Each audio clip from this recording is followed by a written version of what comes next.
BJP कार्यालय में जश्न की ये तस्वीरें बलिया बीजेपी कार्यालय की है, जहां जिसी कार्यालय की झाड़ू लगाने वाला और कुर्सियां ठीक करने वाला अदना सा कार्यकर्ता समाज में जलील होने के बाद भी आज इस कार्यालय की सबसे बड़ी कुर्सी पर आसीन हुआ है। नवनिर्वाचित जिला अध्यक्ष संजय मिश्रा की माने तो वह सुबह उठकर सबसे पहले पार्टी कार्यालय का ताला खोलकर कार्यालय में झाड़ू लगाते थे, कुर्सियां ठीक करते थे। इसके लिए उनका मजाक उड़ाया जाता, उन्हें जलील किया जाता था। अपने परिवार की जरूरतों को छोड़कर पहले पार्टी की जरूरतों को पूरा करता था। इसके लिए उन्हें अपने पिता से मार भी खानी पड़ती थी। वह सरस्वती शिशु मंदिर में शिक्षा लेने के बाद वह आरएसएस के सच्चे सिपाही भी रहे। सुबह का दिनचर्या ये था कि मैं सुबह 6 बजे घर से निकलता था, पार्टी कार्यालय जाता था, ताला खुलता था, उसके बाद कुर्सी ठीक ठाक करके स्वयं झाड़ू लगाता था। झाड़ू लगाने के बाद फिर मैं घर आता था और स्नान ध्यान करके पुनः कार्यालय चला जाता था देर रात्रि तक। कभी कभी तो ऐसा होता था कि किसी परीक्षा के कारण या किसी बीमारी के कारण किसी को हॉस्पिटल ही आना हो, परीक्षा के कारण विद्यालय आना हो, तो जो कार्यकर्ता होते थे वो मुझे फ़ोन करते थे कि भाई मेरी लड़की आ रही है, चाहे लड़का आ रहा है, रात्रि में यहीं कार्यालय पे विश्राम करेंगे। तो वो फ़ोन 11 बजे भी रात्रि में आ जाए, चाहे 12 बजे आ जाए, तो मैं बिना आलस्य किए मैं स्वयं जाता था। उस समय भी ताला खोलता था, उनको पूरी व्यवस्था बना के, और फिर मैं घर आता था। यह प्रक्रिया मुझे लगता है कि निरंतर कई वर्षों तक चली। आज चूंकि अपना नया कार्यालय बन गया है। लोग बहुत कुछ बोलते भी थे उस वक्त।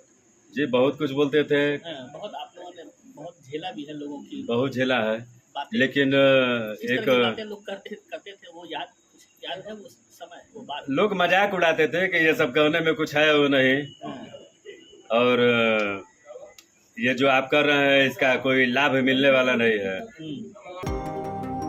संजय मिश्रा की पत्नी की माने तो जैसे ही वह उनके पति के नाम की घोषणा हुई, उनकी आंखों में आंसू आ गए। अपनी दर्द भरी दास्तां सुनाते हुए कहा, इन्होंने अपने परिवार की चिंता छोड़ पार्टी और संगठन के लिए पूरी जिंदगी समर्पित कर दी।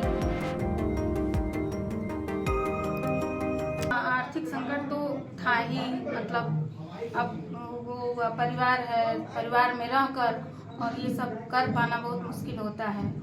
और इसमें ये पार्टी में मेरे शादी के पहले से ही ये पार्टी में शामिल थे और संगठन में शामिल थे। और संगठन के मतलब सारे पदाधिकारियों से लेकर छोटे से बड़े सबकी इज्जत सम्मान करना, इनके मतलब उसमें जो है दिमाग में हमेशा यही रहता था कि सबकी इज्जत करना, सम्मान करना। और वैसे हम भी ढल गए इनके साथ साथ, और हमारे अंदर भी यही आ गया कि मतलब अब इनसे ज़्यादा मतलब हमको ये है, इनके सम्मान की चिंता थी कि इनका सम्मान कहीं कम ना हो हमारी वजह से।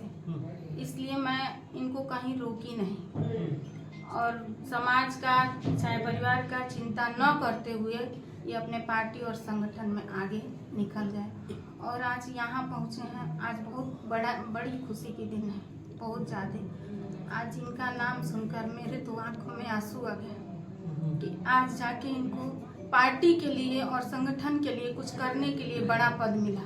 तो क्या आपको उम्मीद था कि इनको जिला अध्यक्ष भी बनाया जा सकता है? जी हाँ, इनके संघर्षों को देखते हुए मुझे उम्मीद था, और मैं किसी बिना डर और भय के बस भगवान पे भरोसा करके इनके संघर्ष को देखते हुए, और मैं ये जान गई थी कि इनको आज नहीं तो